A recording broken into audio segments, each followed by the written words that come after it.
Dans une soirée orageuse, éclairée par des éclairs tranchant le ciel et des tonnerres retentissants, Dubaï, réputé pour son opulence et son faste, a été confronté à une tempête sans précédent. Les imposants gratte-ciel, autrefois maîtres des cieux, semblaient désormais lutter contre une force naturelle écrasante. La colère de l'orage a battu la métropole avec des vents furieux, transformant les avenues en véritables fleuves. À l'aube, le spectacle de la désolation était flagrant, la ville, autrefois scintillante, gisait ternie, recouverte de boue et de débris. La tempête avait déversé sa rage sur chaque coin de la métropole dorée, des vents puissants sifflant à travers les interstices des bâtiments, emportant des toitures et traînant des arbres comme de simples brindilles.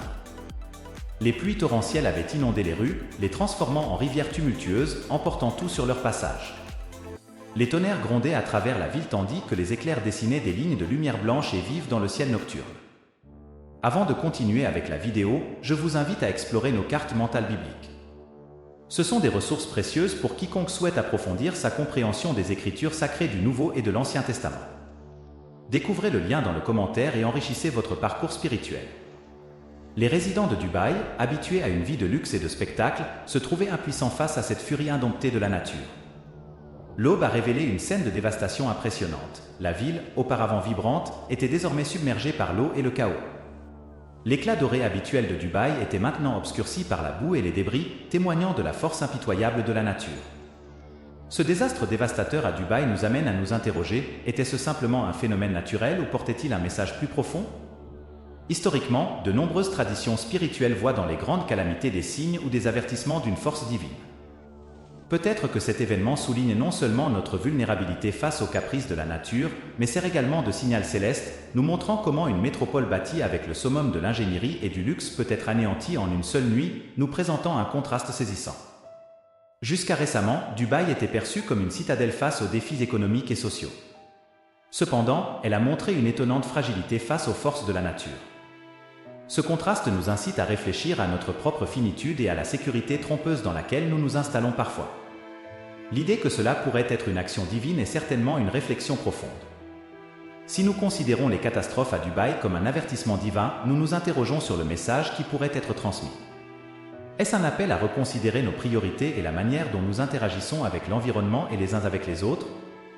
De plus, serait-ce que l'innovation de la pluie artificielle à Dubaï, un emblème de technologie et de luxe, soit la cause d'un reproche divin ?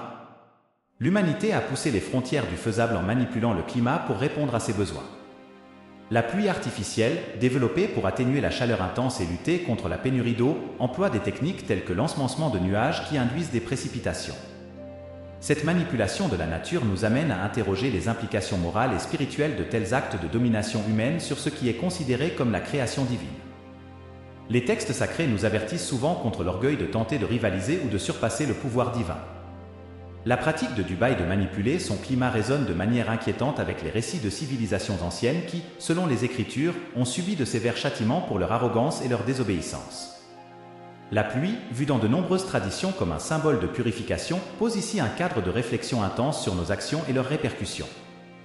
Dans le contexte actuel, la prouesse technique des pluies artificielles est souvent perçue non seulement comme un jalon significatif de l'ingénierie, mais aussi comme une entorse à l'harmonie naturelle voulue par le divin.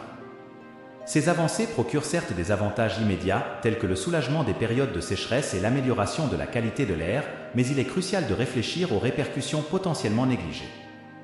Les Écritures nous enseignent que les actes divins surviennent souvent en réponse à des infractions humaines au pacte sacré. En modifiant radicalement les systèmes naturels, Dubaï pourrait ainsi s'exposer à des conséquences fâcheuses, tant sur le plan écologique que spirituel. L'épisode de la tour de Babel illustre bien un moment de l'histoire où, poussés par la soif de grandeur, les hommes ont tenté d'ériger une tour atteignant les cieux, acte perçu par Dieu comme un défi arrogant, ce qui a conduit à la dispersion des peuples et à la confusion des langues. Aujourd'hui, en manipulant le climat, ne risquons-nous pas de construire une nouvelle tour de Babel en transgressant les frontières naturelles établies ? Prenons l'exemple de Dubaï, une ville habituée à la chaleur extrême et à l'aridité, qui se trouve soudainement confrontée à un phénomène météorologique sans précédent. Des nuages épais et sombres envahissent le ciel autrefois clair et ouvert, instaurant un climat de suspense et d'anticipation parmi les habitants et les visiteurs.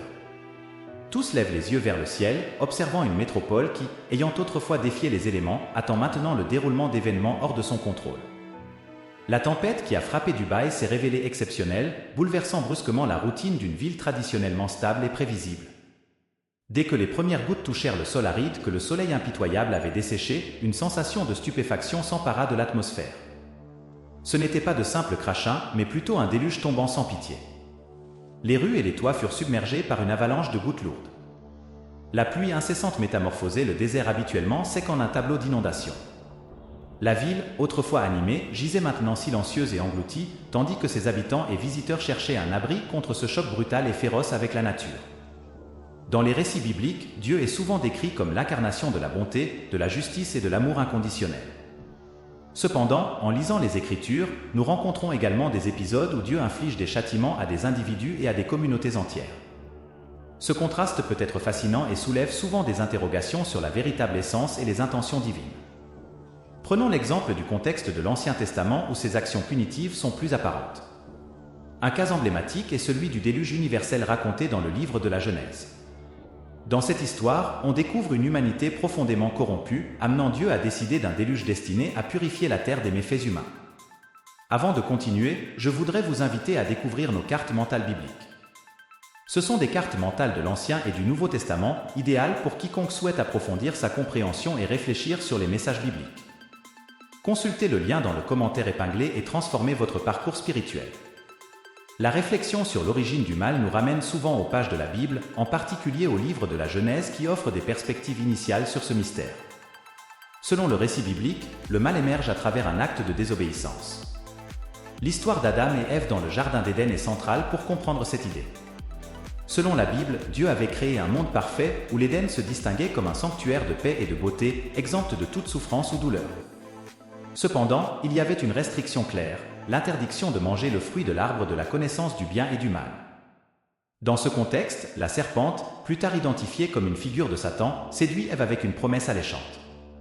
En désobéissant à Dieu et en mangeant le fruit, il ne mourrait pas, mais atteindrait un état divin, connaissant à la fois le bien et le mal. Influencée par cette perspective, Ève, suivie par Adam, décide de manger le fruit. Ce moment de désobéissance marque le début de la présence du mal dans le monde antérieurement parfait créé par Dieu.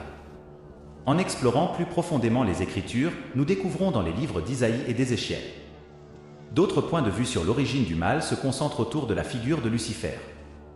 Cet ange, initialement impeccable sous tous rapports, a découvert la perversité en lui-même, causée par l'orgueil provoqué par sa beauté et son éclat. Lucifer, aspirant à égaler ou même surpasser Dieu, finit par être déchu et se transforme en Satan, l'adversaire principal. Ce récit suggère que le mal existait déjà bien avant la création de l'homme, enraciné dans le cœur d'un être céleste qui, en usant de son libre arbitre, choisit de se rebeller contre son Créateur. La place centrale du libre arbitre dans ces récits est frappante, car tant les anges que les humains possèdent cette faculté de choisir.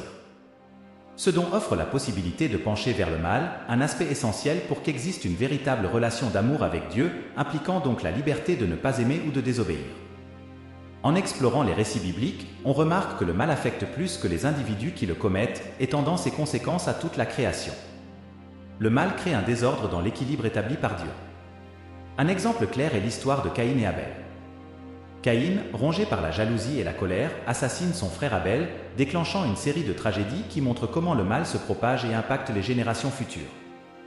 Les nombreuses histoires de malveillance dans la Bible, impliquant violence, injustice, idolâtrie et rébellion, agissent comme des miroirs reflétant les conflits internes et externes que l'humanité a affrontés au fil des siècles.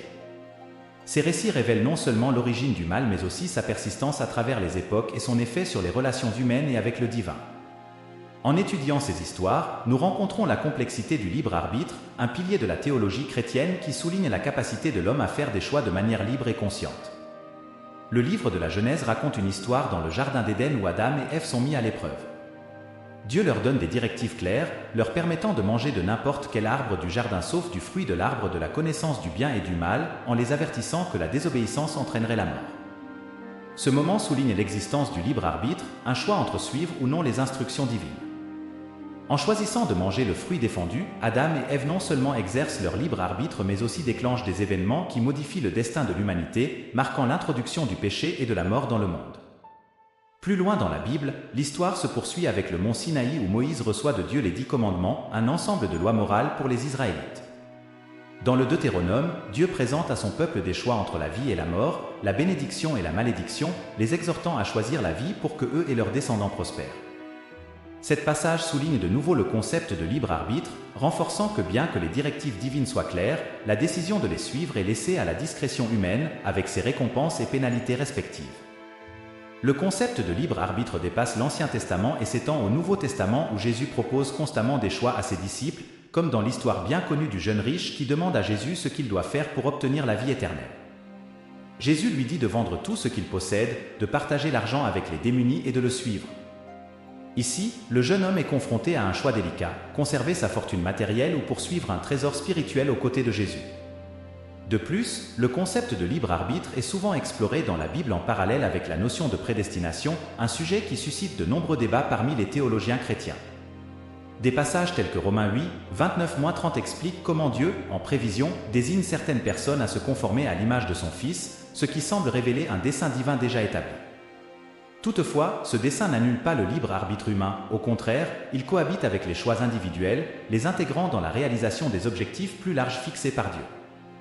Dans la parabole du semeur, Jésus montre comment la parole de Dieu, telle des graines, tombe sur différents types de sols, chacun représentant les diverses manières dont les gens accueillent ce message.